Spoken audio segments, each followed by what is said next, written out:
बीड़ी ले लो, सिगरेट ले लो, पान गुटखा सुपारी ले लो, विमल भी मिलेगा भाई। आओ रे आओ, साहुर की टपरी पर आओ। साहुर रोज इसी तरह चिल्ला चिल्ला कर बीड़ी सिगरेट और पान बेचते हुए अपनी जिंदगी काट रहा था। गांव के ठीक चौराहे पर उसकी एक पुरानी जंग लगी टपरी थी और वह टपरी ही साहुर की दुनिया थी। साहुर बहुत गरीब था। गांव के बाहर एक छोटी सी झोपड़ी में वह अपने बूढ़े माँ बाप के साथ रहता था। साहुर दिन भर टपरी पर बैठकर जितना कमा पाता था उससे बस इतना ही हो पाता था कि माँ बाप को 2 वक्त का खाना मिल जाए। और सच कहें तो गरीबी के बावजूद साहुर और उसके माँ बाप बहुत खुश थे। सब कुछ ठीक चल रहा था।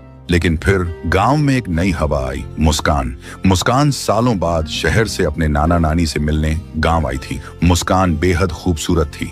शहर की चमक उसके चेहरे से झलकती थी। महंगे कपड़े, सलीके से बंधे बाल और आंखों में एक अलग ही आत्मविश्वास। वह बहुत पैसे वाली थी। क्योंकि मुस्कान शहर में पली बढ़ी थी, इसलिए मुस्कान की एक बुरी आदत भी थी। उसे सिगरेट पीना बहुत पसंद था और इसी बुरी आदत ने उसके कदम साहुर की टपरी तक पहुंचा दिया। वह साहुर की टपरी पर पहुंची और बोली, भैया एक गोल्ड फ्लैग देना। लेकिन साहुर ने जैसे ही नजर उठाकर उसे देखा, वह पल भर के लिए सब कुछ भूल गया। उसकी आवाज, उसका चेहरा, उसकी मुस्कान। साहुर मुस्कान की आंखों में डूब चुका था। मुस्कान ने दोबारा कहा, भैया सुन रहे हो, एक सिगरेट देना। तभी साहुर को होश आया और हड़बड़ाते हुए उसने सिगरेट निकालकर मुस्कान को दी। उस दिन के बाद मुस्कान रोज साहुर की टपरी पर आने लगी। कभी गोल्ड फ्लैग लेने, कभी एडवांस लेने और कभी कभी बिना किसी वजह के। कुछ ही दिनों में वो दोनों बहुत अच्छे दोस्त बन गए। अब वो दोनों हर रोज साथ में घूमते, हंसी मजाक करते रहते। अब दोनों का रिश्ता सिर्फ टपरी तक नहीं रहा। वो दोनों कभी बाइक पर गांव की गलियों में घूमते, कभी शहर जाकर साथ में फिल्म देखते,